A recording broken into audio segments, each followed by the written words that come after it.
Larry Levine, thank you so much for joining us. How are you today? I'm doing well. This is awesome. This is awesome being your podcast, Eric. Welcome to Aberdeen. Welcome to Los Angeles, California. Yeah, absolutely. Larry, I was reading a little bit, listening to the little video that your mayor made. What's the situation in LA just now, just for our viewers in Aberdeen and oil and gas generally in Europe? So, full disclosure, Eric, I don't know. I have no idea, and here's why. When our current crisis broke out, I mentally said to myself, I can bury myself and watch TV and pay attention to the news, or I can choose not to bury myself in it and choose not to watch the news. So I chose not to watch the news. I doubled down on reinvesting in myself, my message, working with my clients, getting the Selling from the Heart message out there. So you probably know more that's going on in Los Angeles from Aberdeen than I do. Okay. But we're all in a pretty confused place. And one of the reasons why I wanted to have you on is I listened to your book. I got the audio version of it. You and I were in the bath together, Larry. I'm sorry, full disclosure. Just let you know that. Well, so since you're going down that path, Eric, so a good buddy of mine, right when my audiobook comes out, right? Good buddy of mine sends me a text and he goes, "Hey, Larry," he goes, "I just want to let you know that I took a shower with you." And I go, "What?" And he goes, "Not in the literal sense, right?" Yeah. He goes, "I'm listening to your audiobook and I have my phone on the bathroom sink while I'm taking a shower, laughing my ass off." We all listen in different ways, right? We all consume our content in different ways. So the reason for having you on the show, I'm gonna have to refer to my other screen here because the list is quite long. Strategic sales strategist and coach, keynote speaker, social selling advisor, and best-selling author of Selling from the Heart: How Your Authentic Self Sells You. Right, so you've got a lot going on a day-to-day basis, right? It's interesting. I chose this. Yeah. We all have. I think in sales, the longer you spend in sales, and I don't care what career that you call sales, that we all have aha moments, right? We all have those moments in time where we got to take a step back because we've been dealt an unfortunate stick, right? We've all had those moments in our career where we get career adjusted. We've had a bad meeting go the wrong way and things like that. Well, that happened to me. And if you and I wouldn't have been having this conversation 4.5 years ago, Eric, okay, Selling from the Heart wouldn't be around. So the book, the podcast, nothing. It's just, at 50 years old, I was fired from a high-paying corporate job. Right. And totally unexpected.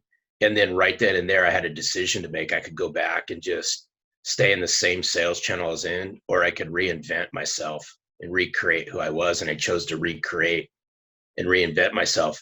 That's why, I poured my heart into speaking about my issues in sales and writing about it and bringing Selling from the Heart to the forefront and tying social into it. And all that is just, it's just another way of getting the messages out there. And I shared with you right before we started recording this, I'm a big believer in this, that words matter and message matters, and it's how we choose to use it. And it's the method and the media behind how we use this. Yeah, 100%. I think one of the things that grabbed me about the book, and there are many things that grabbed me about the book, are anyone in sales. So I'm sitting here, most of my connections and most of my network is going to be sort of European oil and gas, right? So you're over there and you've got your history, which is completely different to the kind of industries that I work in. But I'm sitting there listening to your book and I'm actually putting names to the characters that I've come across because, take the product and service away, it's the same stuff. It's the same stuff. This crosses industries. This is about, and I think there's lots of secret snake oil books out there, do this and you'll reach your first 20 billion and all that sort of stuff. But you're actually appealing to the sales professional, eye to eye in the mirror, and trying to grab their attention about what's happened in this industry and what can be the alternatives, right? Yeah, and I'm going to push the button on it, and I may push the button in a way as we talk about this. And I'm not here to disrespect anybody when I say this, Eric. there's a big difference in my mind between a sales rep and a sales professional. Yeah. And I don't care what channel, what industry you're in. First of all, I think everybody's in sales. Yeah. But conversely, how we're viewed in sales is a direct reflection of us. Yeah. So, yeah. and that's why I said, to become a sales professional that's tough work. But how many people are willing to do the work and invest in themselves? That's why everyone in sales chases the shiny object, right? They want to find the easy button to everything. They want to surpass quota with the minimal amount of work, right? They don't want to do all the stuff that's necessary to get there. They just want to flip the light switch on. Mm. And that's the big difference between a sales rep in any sales channel and a sales professional in any sales channel. Yeah, the same thing. So for instance, let's just take sales out of the equation. Same thing happens in any organization. What I write about selling from the heart. It's not just focused in on sales, even though it's got a sales spin to it. Yeah, very much. It crosses across different disciplines, general management, leadership. It does cross across all of those, cut across. I think just getting back to what you were saying about the sales reps and sales professionals. I interviewed Roger Bradburn, the chief exec of the Institute of Sales Management here in the UK. Now, he's been in sales his whole life, and he's now the head of the sort of major institution that looks after sales professionals in the UK. And Roger was saying that he thinks that we're still stuck very much in a rut in the United Kingdom where sales is almost like a dirty word. It's if you're in sales, you're painted with a certain brush. You're going to be used car salesman, snake oil salesman, whatever it might be. And there's not a lot of respect and dignity in the art of sales, whereas it might be slightly different in America. I've got American colleagues who are very successful in sales and wear it on their sleeve, very proud of it, and are celebrated a little bit. So we've got a slightly different stigma over here. So it's interesting that you say that. So I'm going to throw something back at you, Eric, because you said sales is a dirty word, right? At least how it's viewed by you. Quite frankly, it's the same over here. Okay. But if we think about it, who's taken the paintbrush and painted the canvas with all of this? It's the sales world. Yeah. Yeah, the empty suits. So I'm a big believer in this. Perception's reality. And the sales world has done an amazing job at reinforcing the perception of what salespeople are. Yeah. Because for every great sales professional out there, there's numerous used car salespeople out there. And that's why trust is so low in sales, right? Look at any, and I'm not bringing statistics into this because statistics to me just drive me absolutely freaking batty because they're just all, numbers based on whatever, right? I don't bring statistics in anything. I go, if you really want to know what's going on, go ask your customers in your marketplace. They'll tell you, right? Yep. You've got to be willing to suck it up and listen. So, just look at it. If we're viewed as being, used car salespeople, and we're sleazy and we're unethical and we're disingenuous and all of this, who's done that? Mirror never lies, right? Totally. So if you want to be viewed as a professional, regardless of what channel you're in, walk, talk, breathe, and look like a professional. Bring the best version of yourself to the forefront. Listen, care, show respect, be appreciative. Listen to really learn what's going on, not listen to spew. Change the perception of how people view you and watch what starts to happen. But it all starts inside, and that's what I'm bringing out to the marketplace. So you are a big proponent of how on earth can you start to really understand the external world if you don't really understand the internal? So you advocate serious reflection in the book. Yep, absolutely. And so it's interesting because I look back on my whole entire career in sales. I was on more dysfunctional sales teams with more dysfunctional management than I care to shake a stick at. All they cared about, a vast majority of them, were numbers, even though they'd look you in the eye and say other things. They viewed you, right? When they looked at you, they're not, I mean, they're seeing a human sitting there, but I can guarantee you this, they were looking through it through $ glasses. Yeah. And there wasn't one manager I had on any sales team that I was ever on that helped me become the best version of myself. I became my own best sales manager. I was harder on myself than anybody. And I always said this, right? And it goes back to, there's leadership quote that talks about this, right? If you can't lead yourself, how can you lead others? Mm. So Exactly. if I'm not willing to become the best version of myself, if I'm not willing to lead myself, how can I then in turn go out into the marketplace and get Eric to buy into me if I can't lead myself? So I'm, in the first little bit of selling from the heart, I pushed the button on self-reflection, self-care, self-awareness. We got to align ourselves, our inner stuff. And I always say the inner heart work is the hardest work. And with a selling from the heart spin on it, and we can spin this into any channel, is if you go to your career with a broken heart, if you do your job on a daily basis with a broken heart, it's hard to fully do your job. And full disclosure, I don't have a doctorate in anything. I got a PhD from getting the crap kicked out of me selling copiers in Los Angeles my whole life. But it's just being real, right? Yep. I'm comfortable enough in my own skin. We're all flawed. We're all riddled with imperfection. It's just that if we don't come to grips with who we are and really internalize who we are, it's hard to go out in the marketplace. Well, we can go out there, right? And we can still be very successful. But I've talked to some of the most successful salespeople all around the world. And once we start peeling it back, we all have baggage. We all have issues. We all have stuff we keep in the closet. Oh, yeah. I was willing a long time ago to come to grips with it.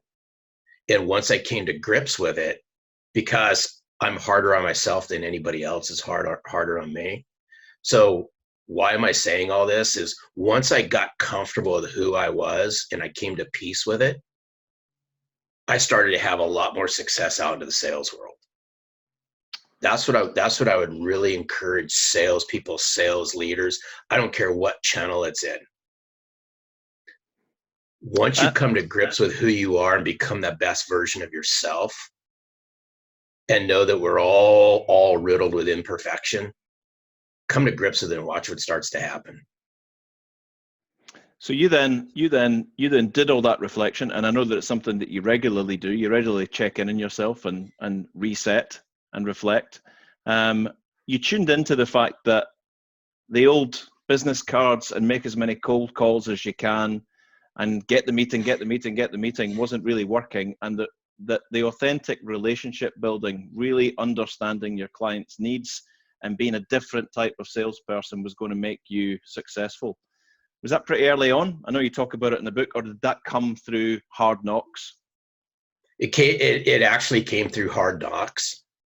So what really brought this to the forefront, and I openly talk about it, is I had an unfortunate experience. I'm 55 years old. So I had an unfortunate experience when I was in my early 30s to where I got schooled, right? I was actually 5 minutes into a meeting with a chief financial officer, director of finance, right?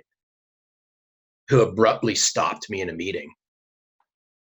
5 minutes into the meeting, he abruptly stops me cold in my tracks. And he says, "I can't take it anymore. Stop." Okay. I'm in my early 30s. I'm in a suit, right? I was already the top salesperson on my sales team. And it was right then and there, I had two choices to make. I could either just politely just say, "You know what? Sorry, exit stage right," and go on and chalk it up as a learning experience, or I could do something else. I chose to do something else. And I kind of readjusted myself in the seat. I drank a cup of humble pie, right, with a cup of coffee. And I asked the CFO, why'd you say this?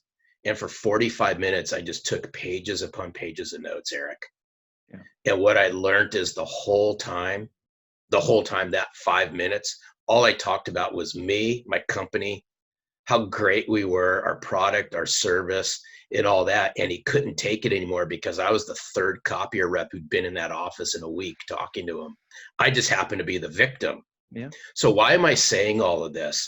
It was early on in my 30s, I got schooled by a chief financial officer, and I made a promise to myself it would never happen again. But what I learned is in the first 5 minutes, I didn't show how much I cared. I didn't show how much I knew about them. I didn't share that I knew something about them and their industry. I didn't ask them questions on what their initiatives, concerns, and challenges were. In the first 5 minutes, I wanted to position myself in the way I thought I needed to be positioned. And then it was right then and there, I promised it would never, ever happen again. I took that story and that life lesson to all my customers at the time who validated it. And that's when I said this: if I'm going to really change how people view me, then I got to show how much I care. I got to bring compassion, and I got to just show somebody I'm truly there to connect with them. Because once I started to do that, some magic started to happen. And they started to tell me the inner things that were going on inside that company. And it's really amazing because we try to outwit and outsmart people. Yep. Instead of looking at them as they're just another human being sitting right next to us. They all got issues. They all have challenges. But the more I show I care, the more that I go first, the more that I show that I'm sincerely there to help them. I share with them stories of how I've helped other people in similar positions. I understand what's going on. I get what's going on. Magic starts to happen. And quite frankly, it doesn't take a rocket scientist to figure that one out. So you were already reasonably successful in sales, or very successful in that sales role, but when this CFO hit you with that haymaker, it caused you to really look in the mirror and question yourself about what kind of salesman you were, what kind of sales professional you were. Did you see the benefits right away? You said the magic started to happen. When was this? You were already doing great things. Did it get better, or did it take a little bit of a dip and then come back? How did it work? No, instantaneously, because that's when I started to realize the power of relationships. Because it goes back to this. Everyone's got the preconceived notion of what salespeople are. Yeah. I just did the complete polar opposite. I took that story, I took that situation, and I went and I started sharing it out with the community, with, my clients. They validated it. And then I started asking them, what do they like? What do they don't like, right? What could I do better? And that means that I learned what vulnerability was a long time ago. And vulnerability to me is a sign of strength. It's not a sign of weakness. But I made a mental promise to myself that I would never be in that situation ever again. And once I started to place them, when I say them, my clients, my future clients, once I started to put them up onto a pedestal, that's why I say magic started to happen. Conversation started to transform. What they were sharing with me started to become more meaningful, right? Yeah. And then that's why I go back and I go, it's not rocket science. This isn't rocket science stuff. If you're truly there to help somebody, if you're truly there to serve someone, then actions speak louder than words. That's why a lot of people in sales just say a bunch of words, right? I call it sales crapola. It's just they say a bunch of words, but do they really mean what they say? And if you truly mean what you say and you're clear with it and you're concise with it and you drive it with conviction, people will believe you and people will share. If you don't, people smell BS in 2 seconds. Yeah, I remember it just makes me think absolutely about. I remember one guy that I worked with a long time ago who was uncoachable, unmentorable. You would say, hey, I'm reading this really excellent book. It's got some really good ideas in it. You might not agree with the entire principle of it, but there's some really good bits in here. And I sometimes think there's some really good sales books, there's some really crap sales books, but if you're reading about your craft, if you're researching different aspects of your craft and different people's opinions, is there any crap sales book? Because you're picking up little threads of things. You don't need to buy into the principle right away, but just the fact that you're putting time and effort into your craft and looking at other ways and other ways of thinking. But this guy, no, I'm not reading that book. I can't be mentored. I can't be coached. I'm just killing it every day. I remember he came back once and I heard him say to the boss at the time, it was a really important pitch that they'd gone to give to a client. And the boss came out and met him in the hall and he was coming back like the gladiator. He killed it, absolutely killed it. And he said, how did it go? And the sales guy said, absolutely brilliant. One of the best meetings I've ever been at. These people now know exactly what we do. And the boss said, good, great. And he said, what did they need? What's going on with them? It was projects driven. So what projects have they got? Well, we never really got to that, but those people absolutely know what we do. And if they need us, they'll give us a call. Yeah. So how'd that go? They never called. But there's so much of that, right? You talk about the sort of empty suit syndrome of the guys who are just, the moaning complainers that blame everybody on, it was the client changed their mind on price, the client changed their mind on this, can't really take ownership and blame. But you are a big advocate for, if that sale doesn't happen, it's your fault. Yeah. There's so many people, and full disclosure, I was guilty of it as well, long time ago. I think we all are. Yep. I just learned that, deflection is like the biggest thing salespeople use. They deflect the truth, right? I'll point fingers at Eric because I didn't make that sale because it was Eric's fault, right? Eric didn't give me the support, or the customer lied to me, or whatever the case may be, right? Yeah. I mean, let's just face it. I mean, it happens. When's the last time anyone in sales has pointed the finger back at them and said this, I'm solely responsible for what happens, right? So here's a twist on this, right? Let's just bring professional athletes, the superstars, the elite of the elite. If they've lost a game or something hasn't gone right and they're interviewed afterwards, does that elite of elite athlete say it's the coach's fault? It's my other team member's fault? No, they don't, right? They go, you know what? We all could have done things a little bit different. It was my responsibility as the leader of this team. I should have stepped up to the plate, right? When's the last time a salesperson, straight across the board, male or female, has lost a deal, looked themselves in the eye through a mirror and said, what could I have done differently to make sure that doesn't happen again? Instead of using all the excuses that are out there. Let's just face it, you just got outsold. You got outsold by a professional. Yeah, you lost that quarter, or you lost that game. But it's what makes you better. It's learning from all of those. You can never become a sales professional if you're unwilling to do the work that it takes to become a sales professional. And you map out some. I think what's great about the book is that you do give us some, and instead of just stating facts, and which you state facts. You do a kind of state of the nation, and you call for change. But you give us some of the tools for change, right? You give us some clues as to what to do, and one of those is which is probably alien to a load of people, not so much to others, is the social side, the social media side of sales. Now, there'll be salespeople out there thinking, well, I work in heavy industry, I work in engineering, or we sell massive engines or big kit to oil and gas or heavy industry.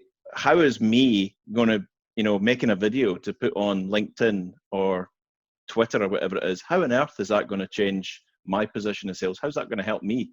There's some people who may not still get that yet, but you're a huge advocate of the power of social media and quality content for sales, right?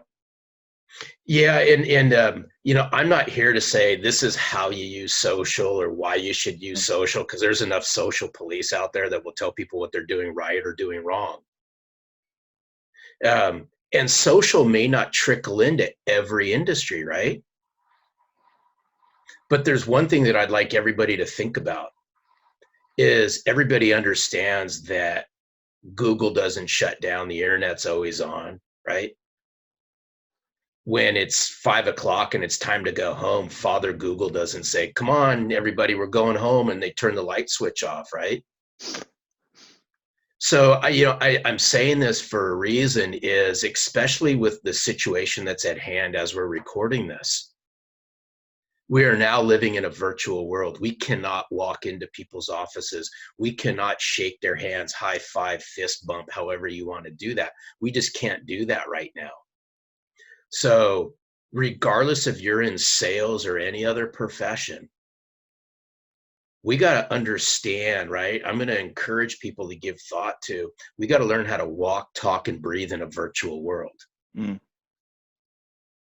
We got to learn, and it goes, I'm going to take this one step down. Look at any corporation out there will strategically, right, position themselves really well through a website, right?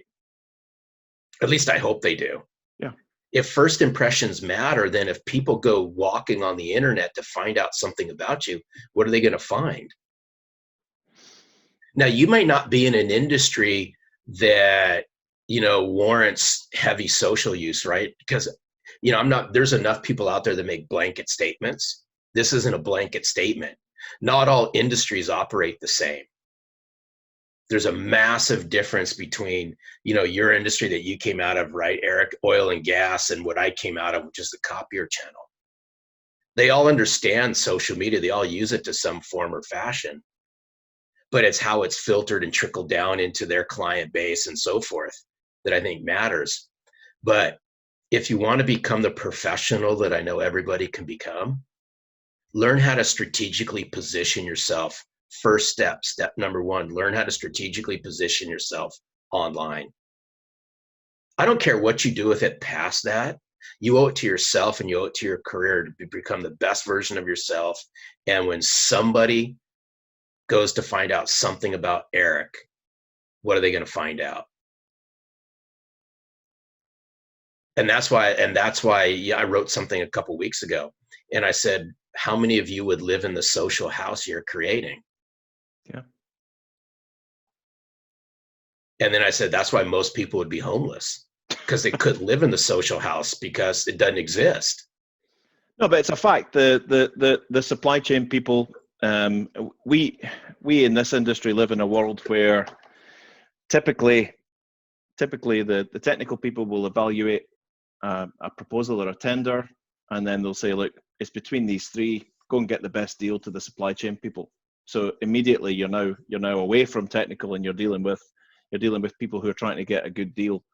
But I've been in a situation where I've noticed that those supply chain people, although maybe you could say that industry wasn't typically social, those supply chain people are checking out our company's LinkedIn page, are checking out our individual LinkedIn pages, are checking out not just our website, but deeper into the individuals. And I think that's becoming more and more to the fore these days, without a doubt. Yeah, and you bring up a fantastic point, Eric, so just imagine this for a moment. Let's just use your industry, who may not, the industry, the oil and gas. Let's just use that. They may not be heavy into social, right? But they are doing some due diligence and so forth. They are on the internet. They are verifying, checking, learning, educating, validating, all these things. Imagine for a moment that somebody in that industry is proactive enough that they get engaged in a conversation with a technical buyer, right? Somebody like that, and says, you know what? Let me share with you, if you'll allow me, let me share with you how I've been leveraging the power of social. Now, this is interesting in this channel that we live in, oil and gas, that may not be socially aware of a lot of things.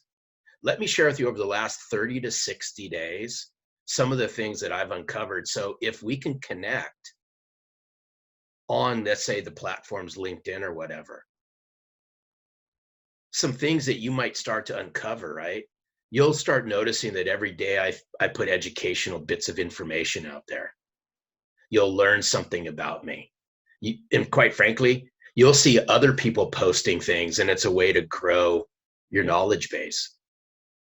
Just simple things like this, right? Yeah, totally. I think it's up to us. A sales professional takes a proactive stance, and they'll share with people, hey, you know what? You may not be socially inclined. You may not believe in the power of social. Let me share with you how it's transformed what I do. Imagine for a moment, right, if we connected afterwards. By us connecting, now we can get to know each other a little bit better after I leave this office. You'll see some things trickle through your newsfeed that may interest you. You may start to uncover people you'd like to get to know that I know. Just simple little things, right? Oh, totally. Yeah. We live in this world. And well, quite frankly, look at how you and I connected, right? Yeah. So we live in this world that's digitally driven, and we live in a world that's socially connected. Yeah. You're 1 degree of separation from your best opportunity. Most people don't know it because they're not connecting the dots. They're not engaging and driving conversation and exciting people in to get to know them. They just collect connections like they collect baseball cards. So the idea of this little Crux Cast was to just tip our toe into the water of the book and your message of what they do. When you wrote the book, Larry, who did you, apart from, you could slap me down here by saying salespeople, but who did you envisage reading this book, and what did you want them to do with it? What did you hope that this book would do? So it's interesting that I didn't know what to expect in writing the book. Dead serious, dude. No idea. I didn't know if 5 copies would sell. I didn't know if thousands of copies would sell. I didn't know the impact it would have. I brought selling from the heart to the forefront because I'm willing to say the things that need to be said that everybody else dances around. So my intent is I was bringing my heart. I was bringing stories. I was bringing me to life in that book. I've walked through hell and back as a salesperson in a highly dysfunctional channel. I've been screamed at, I've been kicked at, I've been yelled at, just like anybody else in sales has been. But I did something about it. Yeah. And I'm willing to wave the flag on authenticity, sincerity, substance in the sales profession. It's sorely needed. I'm bringing it through selling from the heart. I'm bringing it out to the world that the average person in the average part of the world and the average company can understand and relate to. Yeah. And through selling from the heart, I kept it real, I kept it relevant, and I kept it relatable. And what I found out is as people were reaching back out to me is, hey, I can resonate with that book. I'm waving the flag around it. And as we're all going through the situation that we're going through right now, this unfortunate situation we've all, as the whole entire world, have come together, that we've all gone through this at the same time, unprecedented times. All around the world, we're going through this at the exact same time in different ways. And it's really messed with a lot of people's mind. We've gone through fear, we've gone through roller coasters and all that. The same emotions we all go through in sales. It goes back to the very first thing that you'd asked me in the very beginning. We started talking about, our situation here in LA versus by you in Aberdeen. I chose to double down on myself. Yeah. What I'm asking salespeople and that in general, whoever reads the book, is double down on yourself. Double down on who you are, become the best version of yourself. Watch what starts to happen to your career. Bring some self-care, bring some self-love, bring some self-reflection, bring some self-awareness to the table.